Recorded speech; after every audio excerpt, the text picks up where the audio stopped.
Right, good morning everyone, or good afternoon, it's 1 o'clock I guess. My name is Lorenza Cassini and I'm a Carbon Co-op member, and today we are talking to Sofie Pelsmakers, who's joining us from Helsinki. And Sofie is a practicing architect and is at the moment completing a PhD on looking at the insulation solution for suspended timber floor in dwellings pre-1919.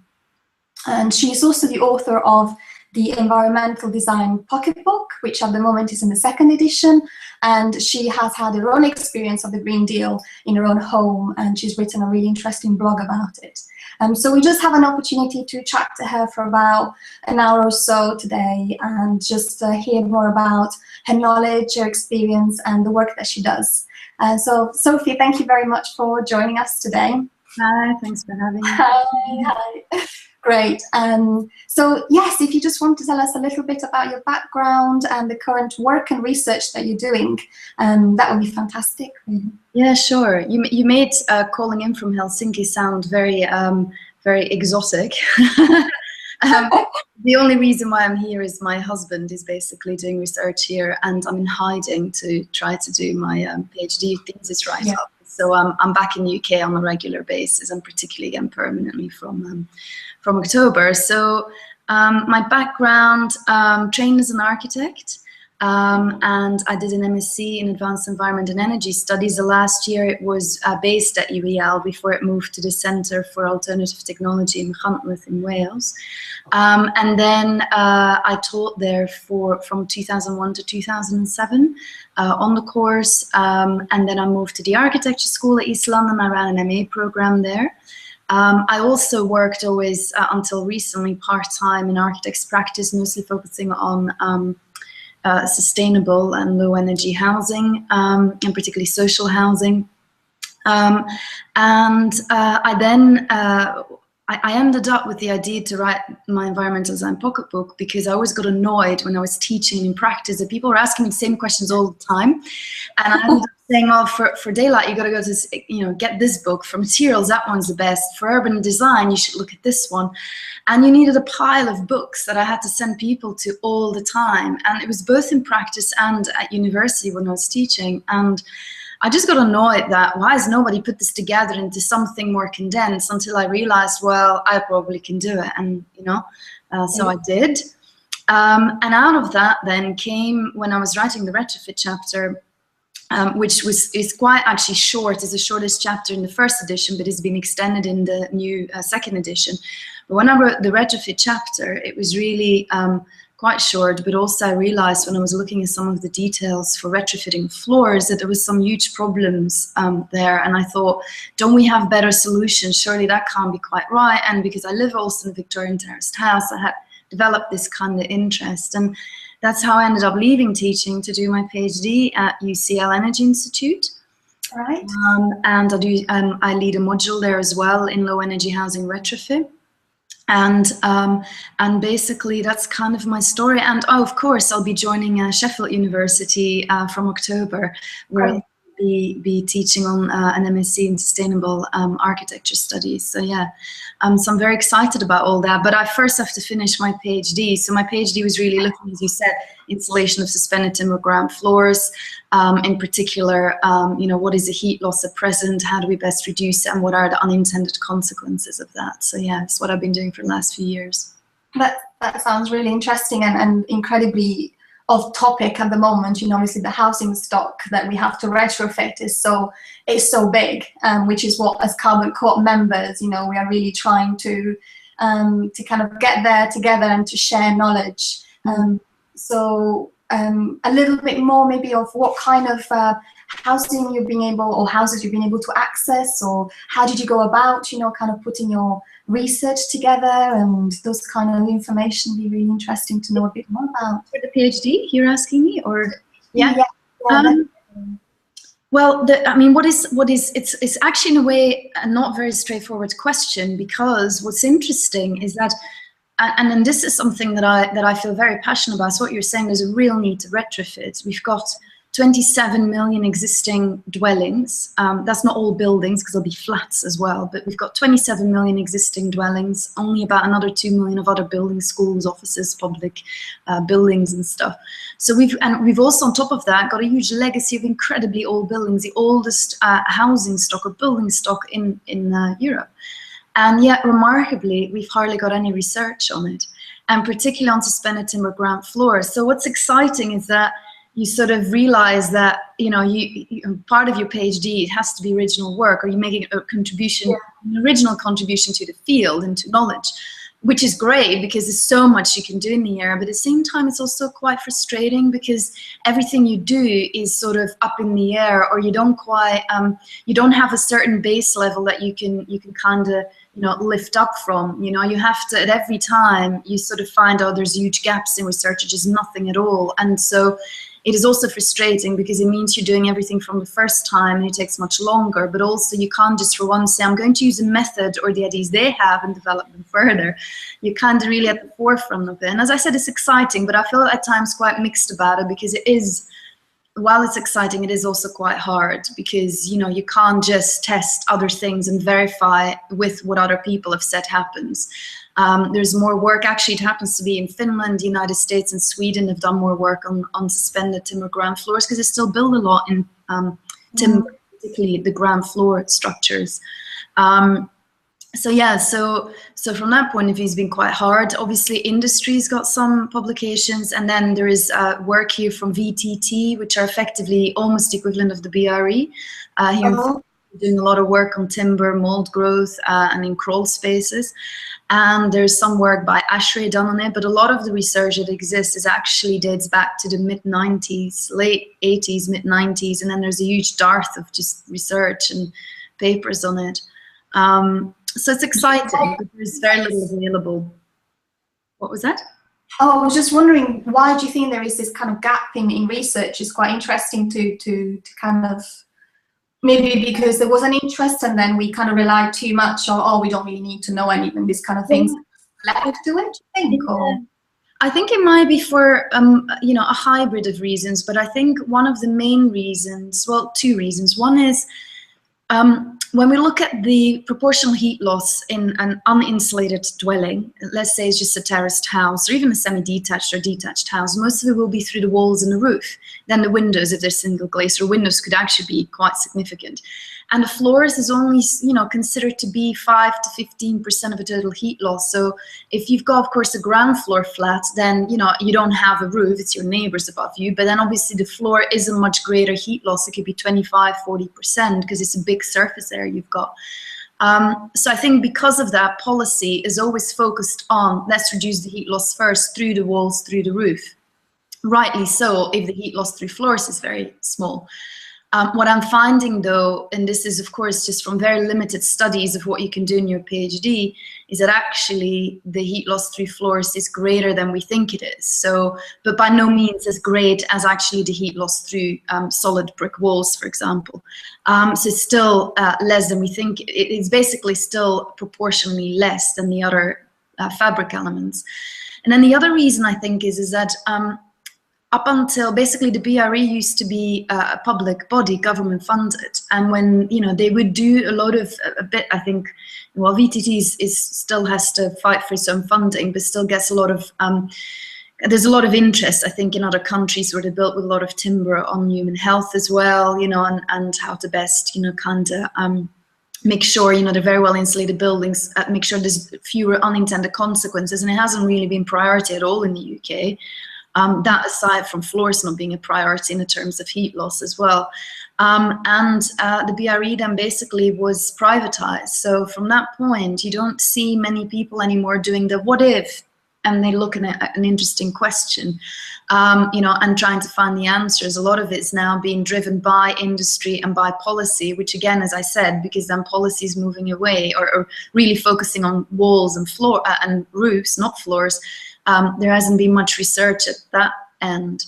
So yes, and I mean, that's why it's interesting. There's been basically a huge gap in research. And it is the other thing I would say, which doesn't entirely surprise me, and I kind of should have thought of that before I started. It's quite difficult. You know, floors are difficult, access is difficult. You don't see a lot of stuff. It's also people walk on it, so it's very disruptive if you want to break something open. You know, it is hard to study the heat loss of floors, to undertake interventions, to look at the condition of the floor. It's incredibly disruptive.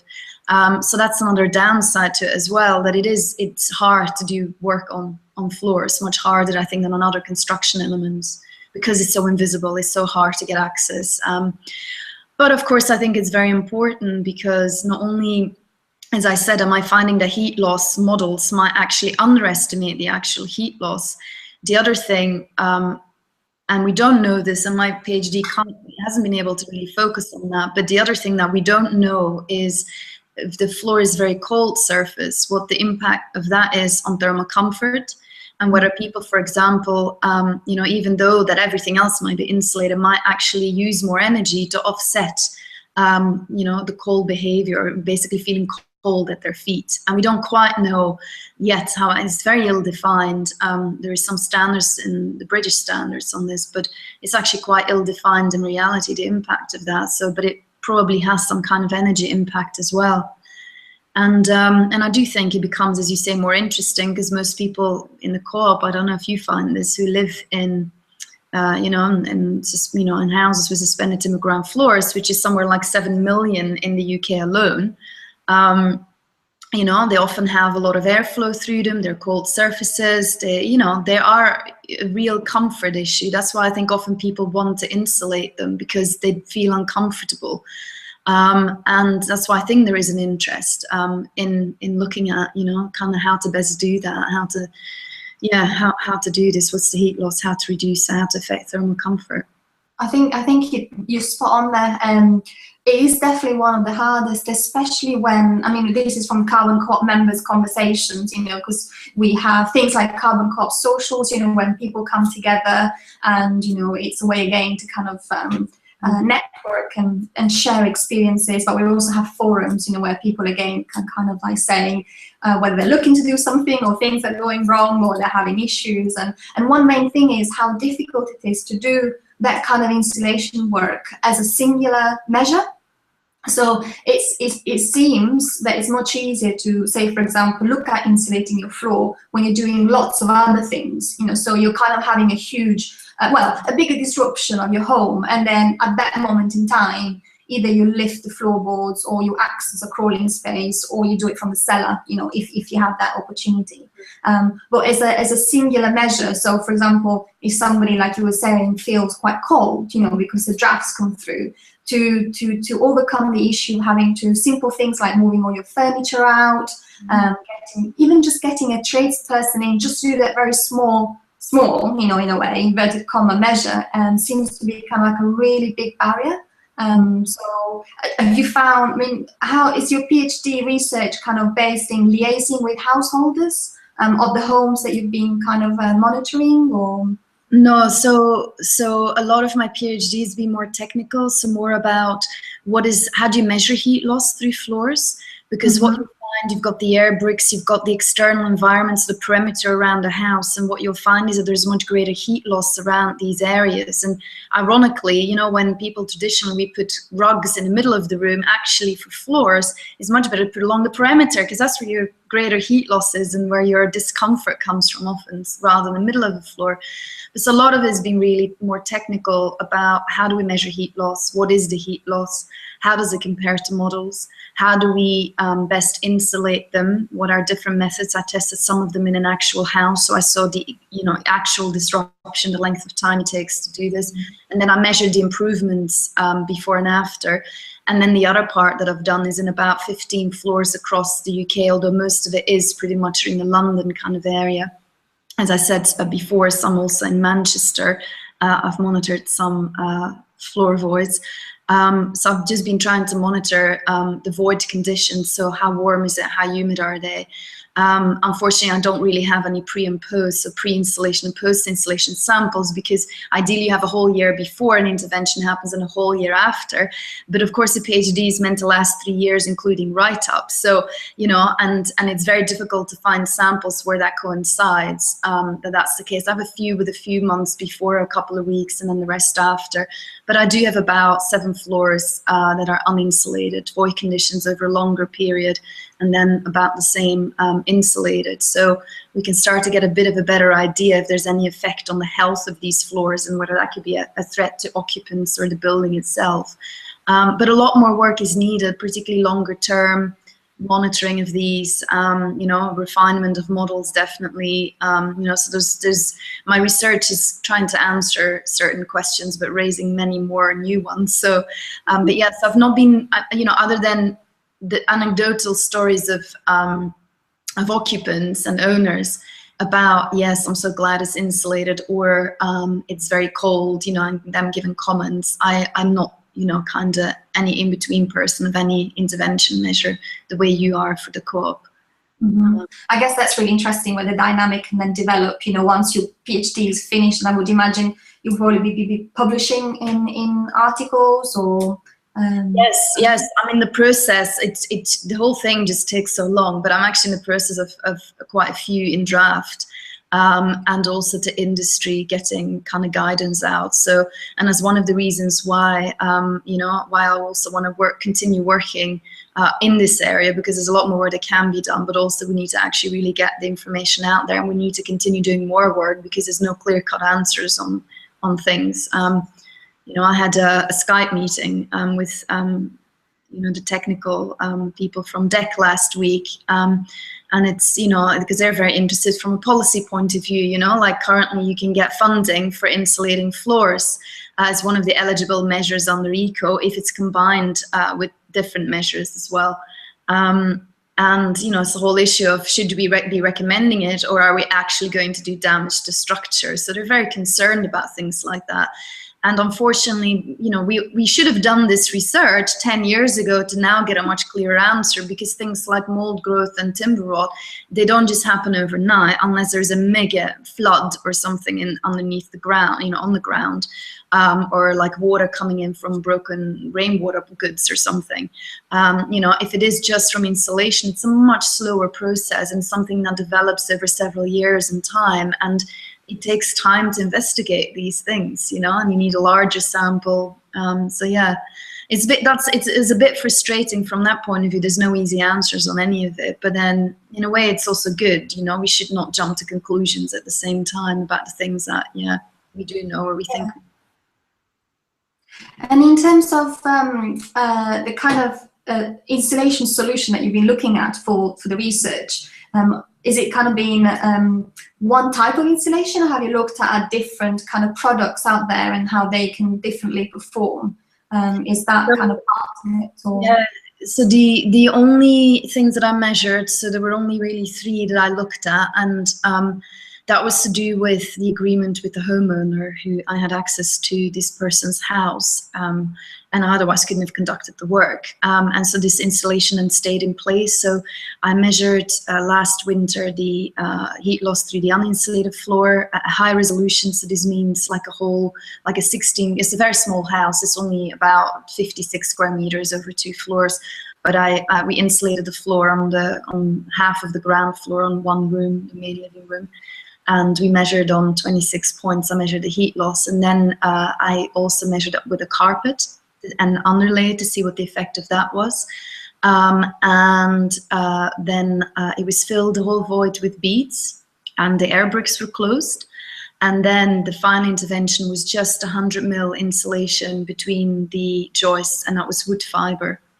So I'm not so concerned about necessarily by different materials. I trust the conductivity in a way, if you like, that, you know, manufacturers give. I don't suspect that there's going to be huge differences. It was more to do with how easy is it to install, what is the actual in situ reduction, you know, compared to what the model says over the whole floor, and what are the issues. And some interesting things that I think you will be interested in are, for example, and this is hot off the press, I haven't written this up yet, But for example, what I found is that if you you know, in all the old houses, if you have the existing floorboards or even the joists, nothing is ever straight, as you know. And this is why actually, you know, a very flexible insulation material actually works quite well, like a sheep's wool, or for example, and it's also you know, breathable, although sheep's wool could possibly lead to an infestation, for example, of moths that come in through the air bricks. And actually in this house, this is a bit tangential, when I took up the floorboards, I was shocked by something I found, and my husband's a biologist, and showed him pictures, and he says, oh, that's actually a wasp nest. So actually wasps had come in and had settled at some point. It was very old and had actually made a nest underneath the floorboards. So infestation of kind of insects isn't unusual, so you've got to be equally careful about kind of organic materials. But you know, this whole point that you've got flexible material that you can roll out, fit easily between uneven, non-parallel, jagged kind of joists is actually very handy compared to boards that you need to cut, like rigid boards. And actually wood fiber was sort of in between the two. You couldn't quite squish them. You had to really saw them to make them fit. And one of the things that we also found, and this is, I think, again, down to the fact, and I think it would be even more pronounced with rigid boards, is that when you have floorboards, they're not entirely straight, or joists might not be aligned. So when the floorboards go back on, you might have small gaps between the insulation and the actual floorboard. And if that's the case, you might actually not reduce the heat loss at all, or not as much as you expect to, because you get sort of, if I try to draw it like that, you sort of get underneath the floorboard sort of a thermal bypass happening, and airflow that basically moves around and reduces any of the effect of the insulation, a bit like in the cavity walls. And the other thing also around the air bricks, so the greatest heat loss, to give you an idea, around the air bricks, your heat loss along the perimeter, the external wall, the heat loss can be 4 times as high as actually right in the inner corner of the room.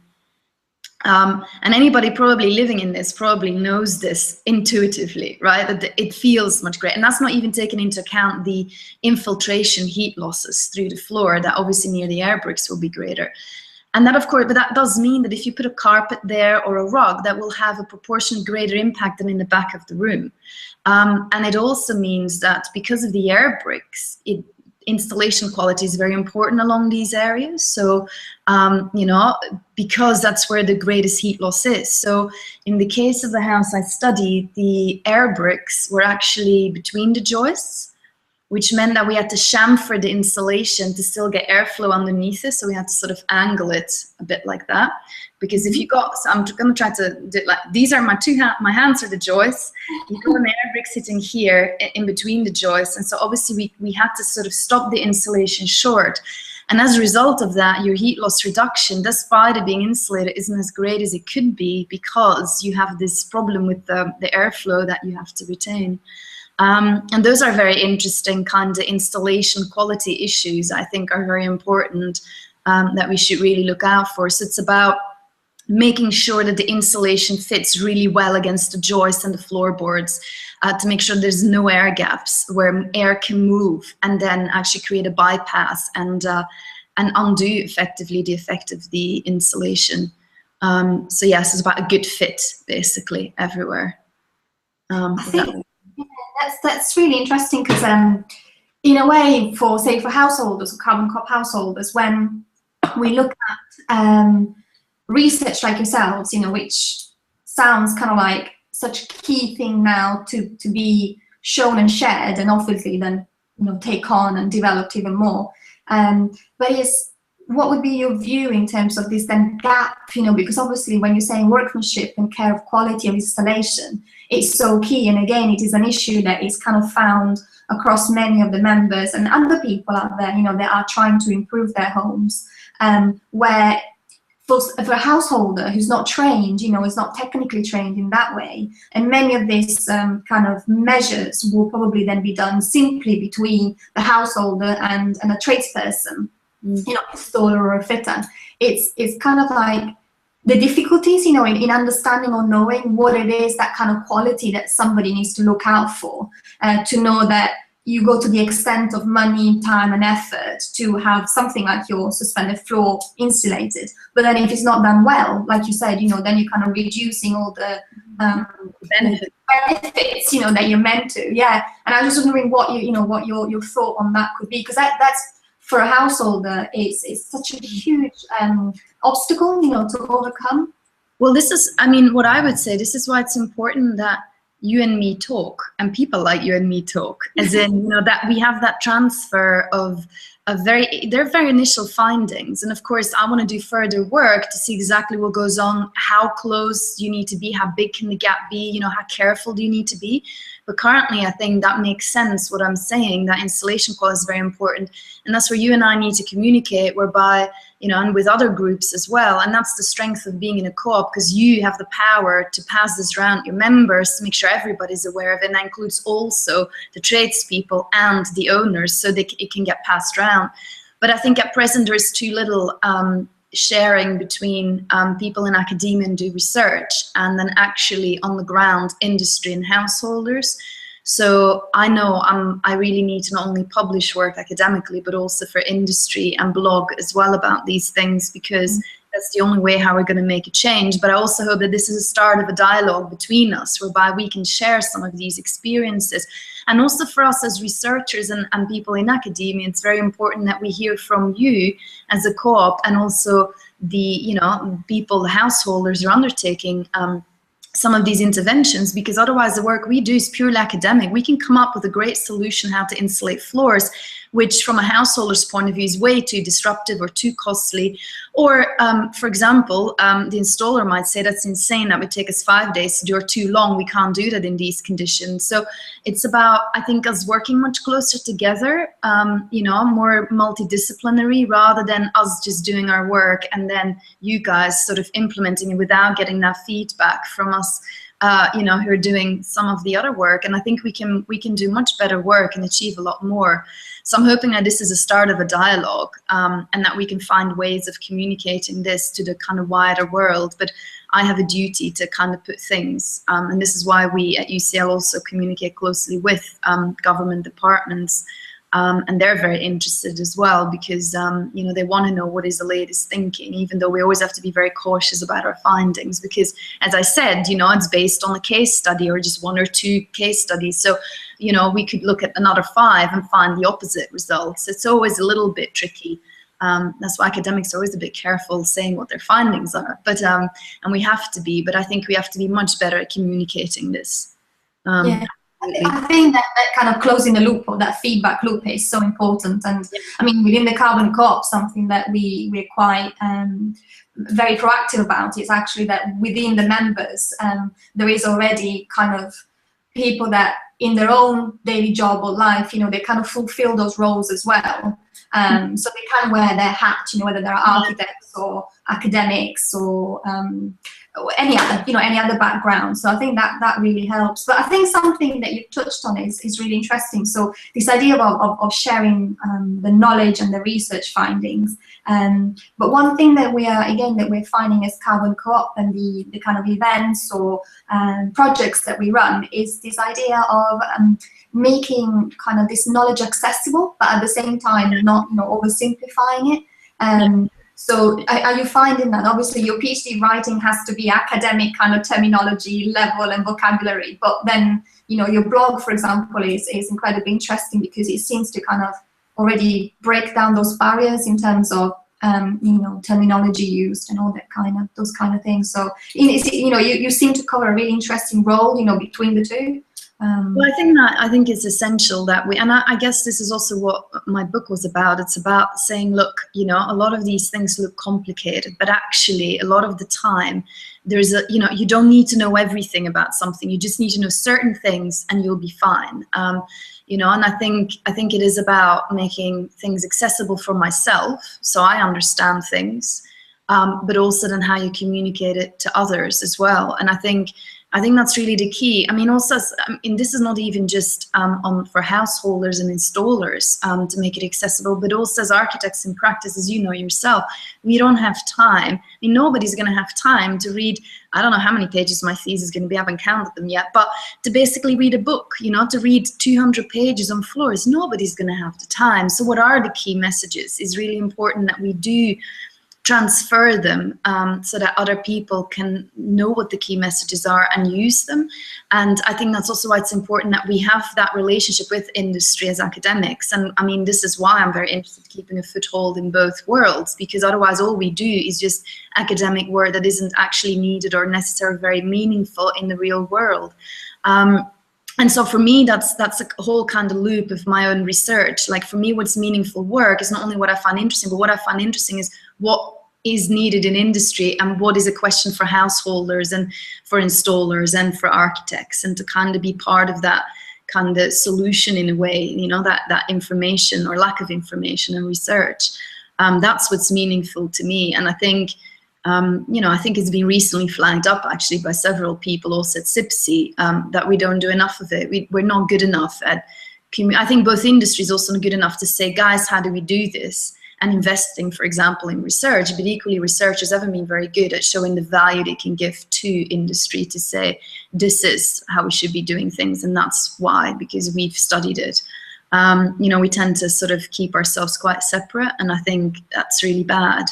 Ultimately, a lot of research is at some point or at some level publicly funded.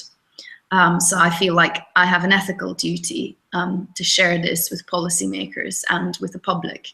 And that's how I see my role very much. And also otherwise we just do research and it has no real impact. So, you know, but yeah, so I think, and it's the same with the blog.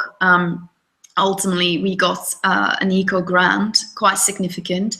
So I blogged about it for two reasons. One, I wanted to share the journey we had, which as an architect quite frustrating, because if I designed you know, the solid wall installation, I would have technically and aesthetically done things differently, but then it would have cost a lot more money and we wouldn't have been able to get the grant, and we had no money to, you know, we still wouldn't have had the money to do it otherwise. So I felt also duty, you know, because of the public money. Well, in a way, ECO wasn't entirely publicly funded. We did get a cashback, so that was publicly funded, but ultimately it was ECO paid by the by E.ON customers, or I should say E.ON as the energy provider, but ultimately they pass it on to their customers. So it is ultimately the public that has got something in it. And I wanted to share that back, you know, so everybody can learn from that experience, and hopefully we can have a discussion about it as well. Yeah, so I think communicating more accessibly while I'm saying this while I'm rambling is very best way, yeah, the best conversations. Yeah, it's been a strange day today because of the election, so I've been quite unfocused.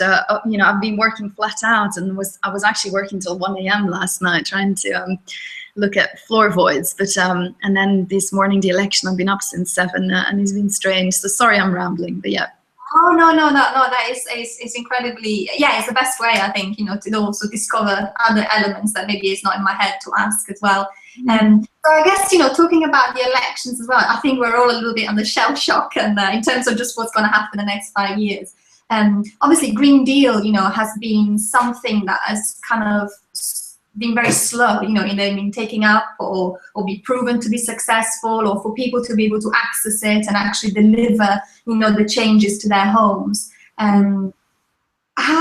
Well, because then you also have this role, obviously, of having this conversation, this dialogue with DEC and policy making. How would you say, or do you have any thoughts in terms of envisaging what may happen in the next, you know, this next 5 years in a way? Because, you know, ECO is coming to an end, and the Green Deal cashback fund seems to be changing goalposts, you know, on a regular basis. So even though theoretically, you know, it's meant to be there and encourage more people to take it up, the obstacles and the gaps in doing so are still incredibly strong. So your view on that at all?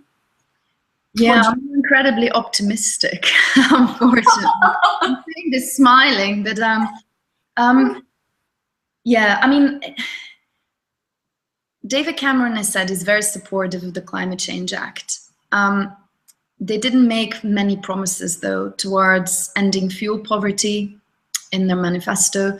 They said that they would help people to upgrade, I think it was 1 million homes in the next 5 years. That's a drop in the ocean. As I said at the start of this conversation, we've got 27 million dwellings.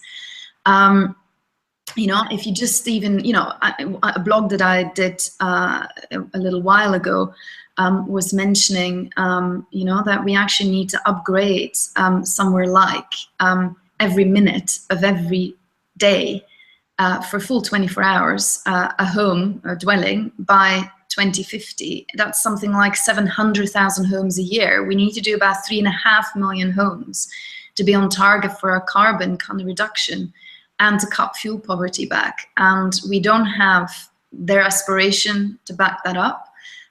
They're proposing to do, what, about a fifth of it, a quarter of it, if that. We don't know their ambition of the standard is going to meet. We don't know who's going to pay for it. If it's anything what currently the Green Deal is, then yeah, we're going to go into 2020 with still an incredibly inefficient housing stock.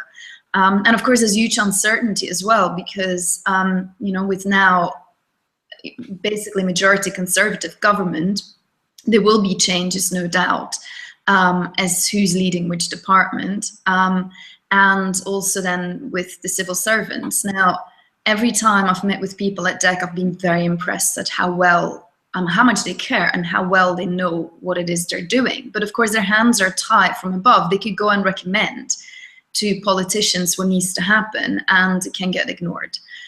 So when you meet with people from the Green Deal team, and that's the other thing as well, there's huge changes, lots of moving around as well between teams. But if you meet with people from the Green Deal team, they knew very well what the, you know, they know their scheme very well. They also knew what the constraints were, but also often their hands were tied. You know, and unfortunately, we also have a very strong media who will make scare stories, and then government tends to respond to these by sort of knee-jerk policy making, which is completely unhelpful, because if we need one thing, it's certainty about where is money going to come from for retrofit, for the industry and for householders. And currently we don't have that. In Haringey, there is a scheme as well. It's called Smart Homes, and the goalposts on that have changed regularly as well. So it's, for people who are involved with it, it's incredibly, incredibly difficult and unrewarding, because you never know how long something will last and what to tell householders or installers. It's incredibly frustrating. Definitely. I think that, I mean, this has already been kind of experienced by some of our Carbon Co-op members, where there is members that are doing it by themselves, or the members that have been part of the Go Early project, you know, the kind of 9 to 10 household that came together. I think that frustration, you know, of this kind of, I don't know, way of aspirations, we then fall short, you know, and then kind of changing the goalpost. The eco grants and funding that they were kind of like going for as a group of householders became so hard, you know, in terms of the paperwork and the red tape, and also the difficulties of being the small person as a householder and the big six, you know, and this really kind of obstacle to be able to get in touch, you know, directly. So having to find installers or other facilitators as such to actually claim the eco and then pass that back. And I think stories, are these recent stories still?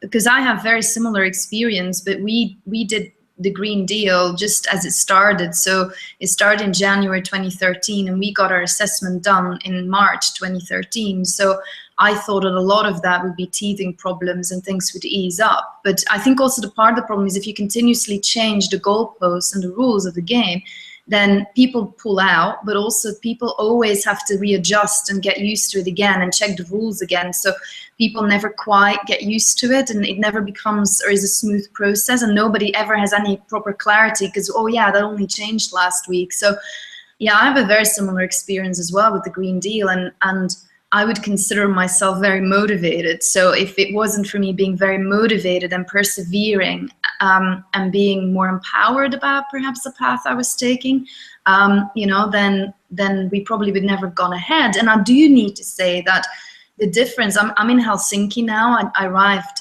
10 days ago, but the difference it's made to us last winter has been significant to our thermal comfort. Particularly, you know, obviously we insulated the back of the house and also a flat roof. So the heat loss has been significant. You know, our bills haven't actually reduced, as in like, what we pay for gas hasn't reduced, you know, per kilowatt hour, but our bills have dropped by about 60%. I think it's difficult to compare because I think we had a slightly warmer winter, but the difference has been is that when it was in winter, we could never get it to 18 degrees. It was just too cold. Now, we're probably doing take back. We probably got 20 degrees inside, maybe 21 upstairs. I monitored this. And, you know, and we're very comfortable. Our bills have reduced, and also the air tightness is significantly reduced, you know, from what we had before. So we've seen significant benefits so far of doing, you know, the external wall insulation, and so many more people could benefit from this. But unfortunately, yeah, it'll remain unclear. It could well be scrapped entirely. I have no idea what their plan is. So in terms of your own works, you know, the Green Deal path that you took, but the overall works you're doing or you've done to the house, what was your kind of approach in terms of understanding the kind of sequence of works, you know, and if by doing something would have a knock-on effect on something? Because something, again, that we are experiencing and learning a lot more is that a householder that privately, kind of like you were saying, has that willpower and that interest to do it, and is that kind of pioneer, you know, person that is willing to put their investments or money or savings towards it, can kind of see the bigger picture and trying to understand what needs to happen at what time in terms of retrofit. But then on the other end, for example, there is kind of social housing retrofit projects which are having really high ambitions and aspirations in trying to tackle fuel poverty, but again, similar to DEC and, you know, other people in local authorities as well, that have their hands tied, and then they end up, you know, with projects with incredibly short time scale. And actually, instead of seeing that, like, of this whole approach to how you need to improve the retrofit, you know, project, it maybe is like 2 or 3 measures, but they're done quite quickly and in bulk. And it's kind of understanding or maybe reflecting on even the ones that are being done, is kind of like not knowing whether the quality of it or the approach in doing them is actually right for the long term. So as obviously as researcher, architects and own homeowner, again, what has been your experience of that? Because it's so different, the approach from singular person to, you know, a housing association or local authority having to do so. I mean, I think while it's different, I think actually a lot of the barriers are quite similar. I would also say, with regards to the Green Deal and eco, it's a huge missed opportunity for government to not have, as part of this, monitored these homes for performance. Yes, we did have KNAUF, you know, because it's a KNAUF kind of, it's an Insta group, not a KNAUF installation material. So they did come and check the install and signed off on it. But there was no real independent checking, because that's the whole point of having a Green Deal approved. But there was also no monitoring that took place of performance or any issues that might occur, any longer term monitoring, any checking of whether energy use has really gone down. Nobody's doing any of those things, and it's a huge missed opportunity to not have collected that data, first of all. So we don't have feedback as part of this, and I think that seems a little bit mad, given that government are giving public money away from, you know, for cashbacks, you know, and that is publicly funded, and that should have been really part of it. With regards to this whole idea that really we should be approaching the upgrade of our buildings as a whole building approach, I completely agree. Unfortunately, though, I think for private householders, so while larger estate owners might find it easier to do a whole approach, as you say, they're then tied by the rules, what is allowed, what they get funding for, and financial issues. But I would argue, and this is my experience personally, also as an individual, you're tied by same constraints. You want to do the whole house and what is ideal, but you just bought a house and it has a new kitchen. I'm going to rip the kitchen up so that you can install an MVHR system or internal wall insulation, for example. No, you're not. And most people cannot afford to do that. It does not make sense to do that. So, and actually in my, that's one of the things I acknowledged in my second book. I've now in the retrofit chapter added a whole section on what are the triggers, you know, when, for example, you are tiling the bathroom again, what are the triggers to the environmental upgrades? Because that's when you should do it, but always to have this whole building approach in mind, this step-by-step kind of retrofit. Because if you don't think of the thing as a whole, then, you know, you risk, for example, we did not intentionally, there was no detailing done for this whatsoever under the Green Deal to change the air tightness of our house. I have no before measurements and no after measurements. I can assure you our house is much more airtight. Now, that could lead to health problems. You know, if there is basically buildup of moisture, of pollutants in the house, if we don't have enough background air changes, but nobody looked together at ventilation, as a result that might be needed. So this is MVHR or some kind of mechanical continuous ventilation that might be needed because we did external wall insulation. So everything is very much as you described, separate measures. You get funding for this, you get funding for that, you get funding for some other things if you do other things, but nobody's making these connections. The STBA, they are doing some good work on this with their guidance wheel, which is trying to show some of these connections. And it also shows you the complexity of it, which might mean people get put off and don't use it. But it is trying to show you the connections between you do one measure that could have an impact on something else. And we need to think about this as a whole. But who has the money to do a whole building? As you said, I think a bit earlier, if you are, if as you found, if some of your householders need to gut the whole building anyway, then it makes sense to do floor insulation, wall insulation, everything. But if you actually have a house that's otherwise in good decorative order, nobody is going to do that or can afford to do that. And I think particularly also, you know, some people would say to me, why have you only insulated to the Green Deal standards? Well, because I cannot afford to do it differently. And that's, of course, also people forget that with, you know, particularly in the Southeast, with which large house prices, most people are mortgaged up to their eyeballs. They cannot afford to spend £100,000 on top of a £300,000 mortgage. They wouldn't be given the money. I mean, you know, where would they get the money to do a whole building upgrade to Enerfit or passive house standard? It's a huge problem.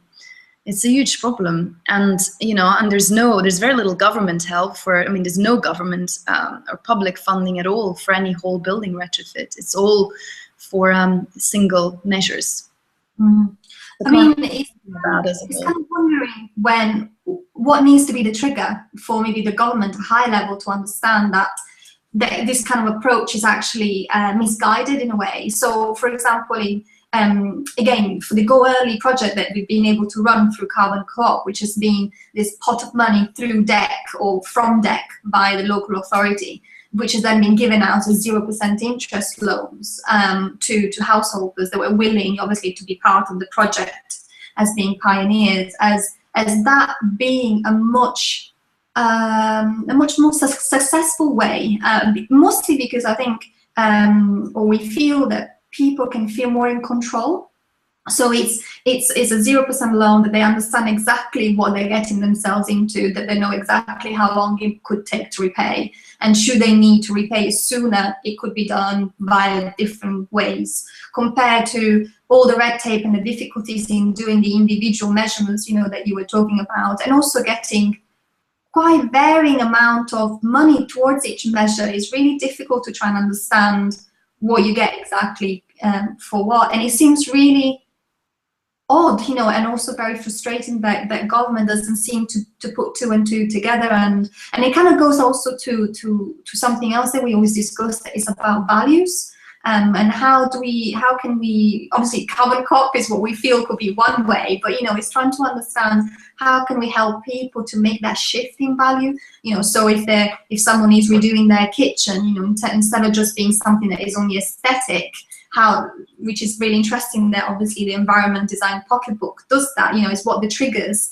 But in a way, we're still in a situation where you have to have an informed householder, whether it's knowing about a pocketbook like that or knowing the knowledge, and to look for it in the first place, even before actually doing the implementation of it.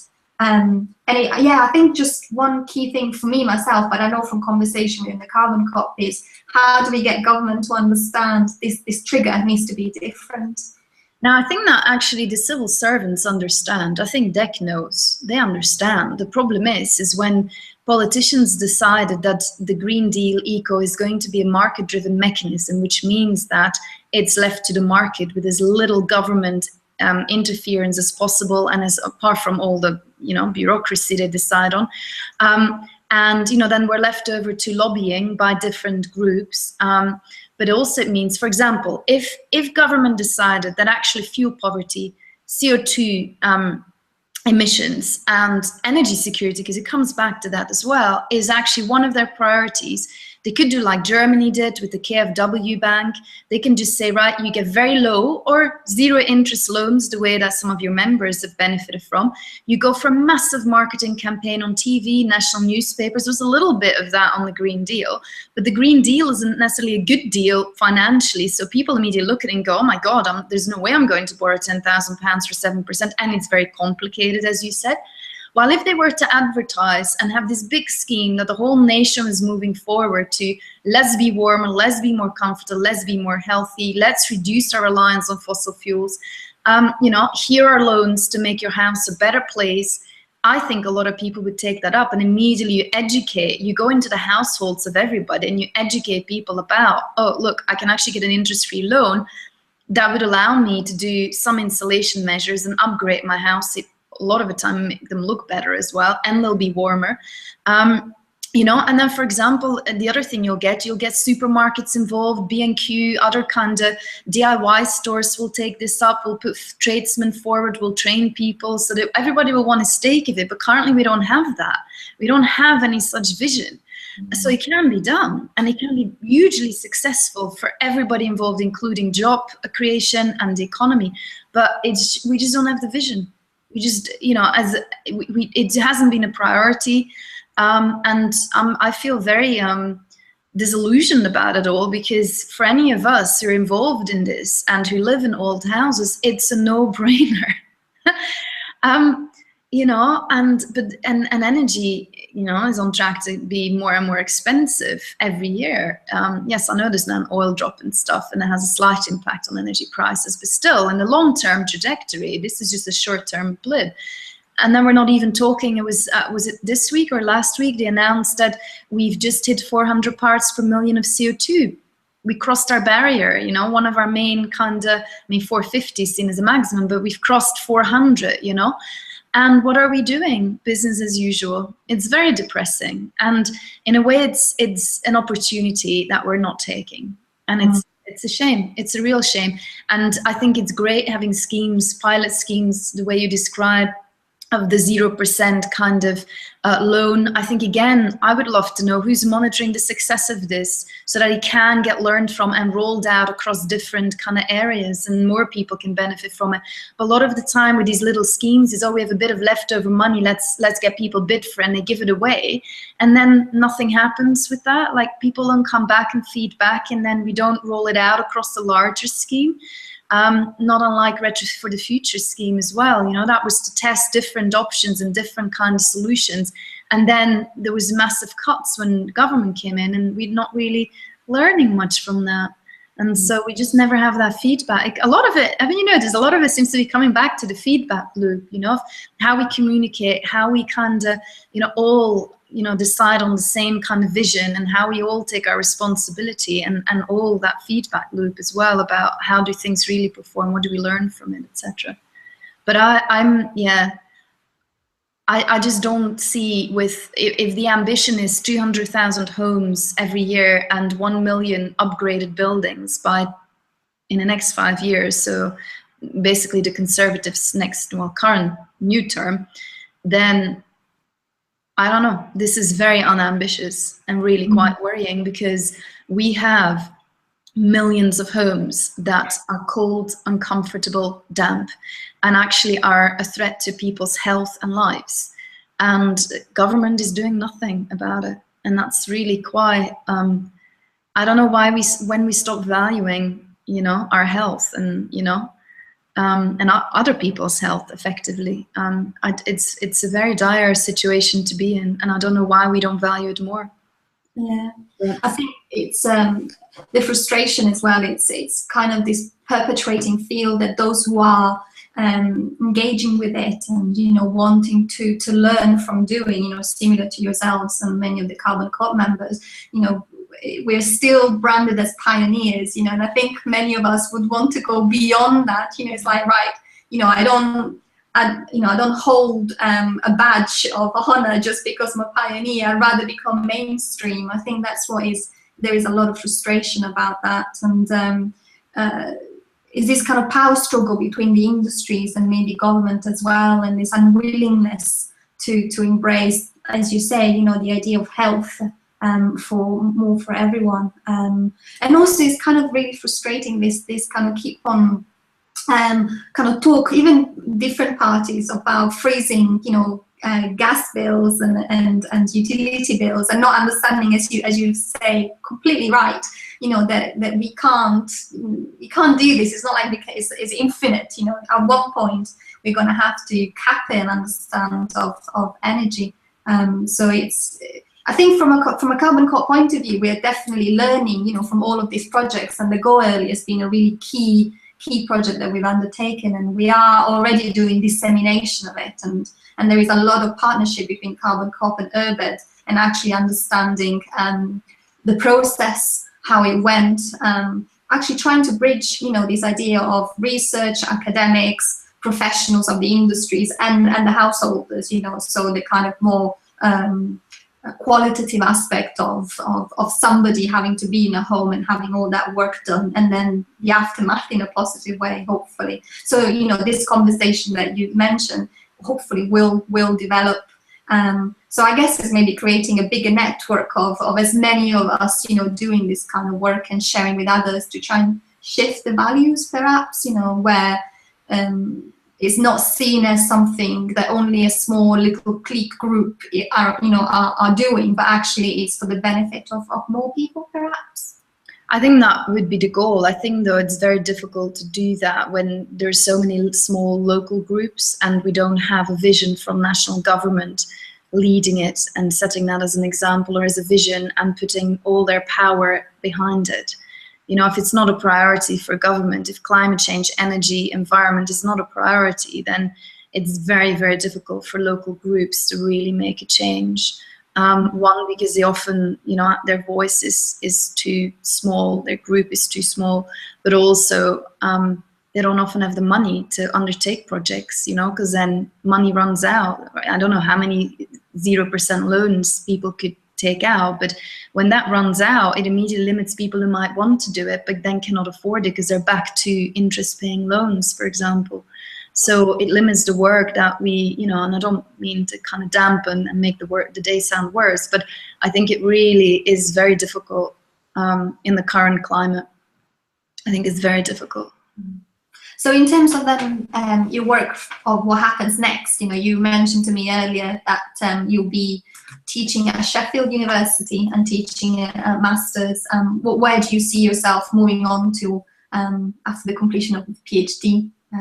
It sounds so passionate about it. I would imagine you're probably going to be, holding the flag up high for this to hopefully become more mainstream, really. Yeah, I mean, I just see when I go into Sheffield that I'm hoping that I can continue, and I'm intending to continue my work on retrofit and floors in particular. And I definitely, and that's one of the reasons why I'm also going part-time. I'd like to keep my link with industry and create a synergy between industry and academia. And so, yeah, and then basically just try to change, how we, at the small level, how we do things, both through teaching and practice. So I can't really think much beyond that because I still have a lot of work to do on writing the PhD thesis. But yeah, I think that's my ambition really, is to just keep doing what I'm doing now, but sharing, the next stage really for me is finish a PhD and alongside that also start sharing some of these findings. I think industry wanted to know some of the answers yesterday, 2 years ago, and I still don't have some of the answers, and I won't, but there's so much work here that I would like to build on, that I can work on with industry, hopefully, that hopefully we can really start gaining some momentum on some of these things. And I'd like to be part of the alternative voice in a way as well, as you say, with the co-op as well, you know, which is trying to convince mainstream that we need to do things differently. And that's not just about floors I'm then talking, but just in general, because yeah, we just need to step out of our cocoon sometimes. But I think it will be hard. It's not an easy task, but I'm up for it. So yeah, but yeah, I'm looking forward to joining in Sheffield. And I think there's a lot of floors. There's a lot of basements, so I can actually get better access to floors. That's my hope. Also Manchester, yeah, deeper voids. Normally, then the little crawl spaces you get in the south of England, they tend to be just a foot, so you can't really crawl under them. So you have much more limited access than the ones I've visited in Manchester. Could be coincidence, but no, it's true, yes. We I don't know if you know, but we run a few eco homes bus tours, you know, events, which is kind of like being able to go around few people's homes that have done different retrofit for those who are about to, you know, embark into projects like that, or they're just interested to find out more. And there is this particular home in the south of Manchester of this gentleman who's been doing works by himself, a DIY approach over many years, and he has a really good a void space underneath his suspended floor, and in the retrofit he's left a hatch. So when we go to his house for a bus tour view, he always opens the hatch and he says, right, whoever wants to go down, and if we don't let people know in advance, everybody just look really panicked. But it's fantastic. It's probably just over a meter, so you can kind of go down and crouch down. Yeah. Yeah, so it does make a very big difference. Also, as you say, you know, and keep monitoring things. So yeah, so plenty of voids up here, I think. Yeah, and also, as I said, here in Helsinki, they've done some really interesting work that I think is most comparable to the UK, and I would quite like to see if we can do similar work. So they've been finding that when there are problems in voids, so mold growth, that actually spores can move into internal spaces, even though that the mold might not be so significant that it could lead to structural decay of the timber. So there's not necessarily timber rot, but there might be mold growing on dust or pieces of rubble or timber that's fallen down into the void on the soil or on the brick walls. And what's interesting is that, you know, and I've done a little bit of it as a pilot study, but didn't continue with it, but it's about whether we can take air sampling, which is what they've done here, to see if there is a correlation, you know, if the health is affected, air sampling internally and from the crawl space to see if it is being affected or not. And when you can get into floors much better, you can also see what goes on. You can see if there are problems, if there is any mold growth, if there is any smells. You can take samples as well. While it's much harder when you just sort of have one little floorboard you can take up and that's it, you know. So yeah, so that's kind of my plan, and hopefully to work with industry on this as well, you know, for some of these solutions. And as I said, I think that there's a real argument for insulating these floors from a thermal comfort point of view. And also what I'm finding is that actually the heat loss is greater than what models say they are, which means that then the payback from insulating them is going to be greater as well, is going to be more significant. So that should be an added benefit. But again, I'm doing the academic thing again. You know, this is based on just you know, a few case studies and only a few floors that I've been able to measure at high resolution. So, you know, we need to do more work to see if that holds up across different kind of housing typologies as well. But yeah, that's it really for me. And I think, I mean, how are you with the co-op? What's your next plan? Well, we've just had a strategy day, so every year we kind of come together and we kind of spend a day brainstorming and also kind of reviewing how the past year has gone and the past goals that we've had and where we want to go next, really. And there is quite a lot of excitement in the air in terms of continuing to engage with householders, you know, reaching out more, learning. There is a lot of learning to be done on the Go Early project that are just being completed, really, monitoring, but also kind of being debriefed and debriefing the householders that took part, because all of that kind of human interaction is so important to understand. Like you were saying, you know, you can do the technical knowledge and then you have to marry it up with the actual impact, you know, on people's lives, and whether, you know, hopefully the idea is that once the homes are retrofitted, yes, the improvement in thermal comfort is always worth it, but it is interesting to understand the process to get there, whether it's as painless as possible or can be made as painless as possible. So yeah, so there is a lot of review and a lot of learning from that. And then moving forward is kind of understanding, like you said, at cooperative level, so grassroots level really is how do we make it easier, more affordable, cheaper, and slightly more foolproof, to actually implement those measures, because at the moment it's a very kind of haphazard way of trying to find the right installer or right tradesperson, and then you have to be in the thick of it, as a householder, while hopefully by kind of like building up on all the knowledge and by people sharing, their own experiences, we can make the process smoother, and easier for people. Do you have any means of capturing this? So like the lessons learned or what householders need to know, are you capturing some of that and then you can disseminate it to the next kind of people who join or who are undertaking works? Or yeah, that's the plan, definitely. There is kind of write-up, there's a lot of write-up reports, write-up thoughts, and lesson learned.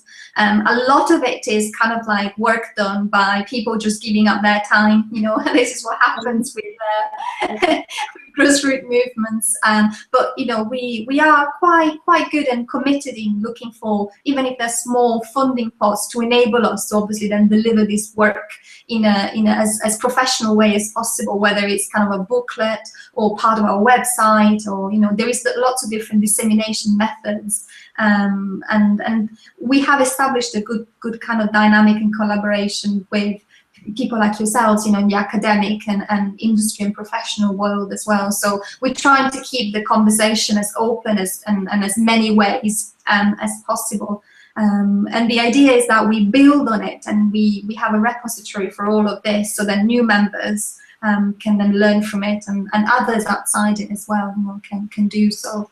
It is kind of like a two thing. We need more people to be involved and kind of help out and take tasks.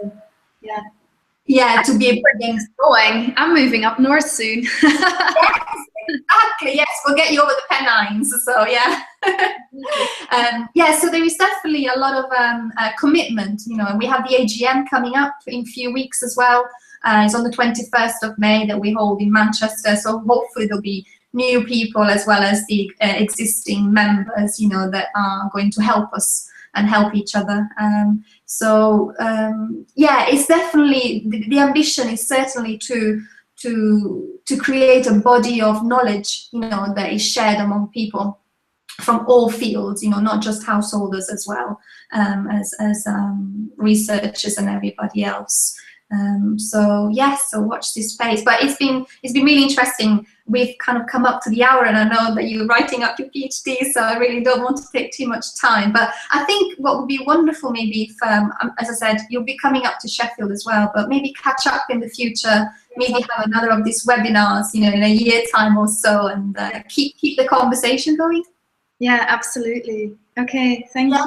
Well, thank you ever so much. Thanks again. And I think the members will really enjoy watching this as well. And we'll be in touch. Good luck with everything. Okay, thank you. Bye. Thanks, Sophie. Bye-bye. Bye.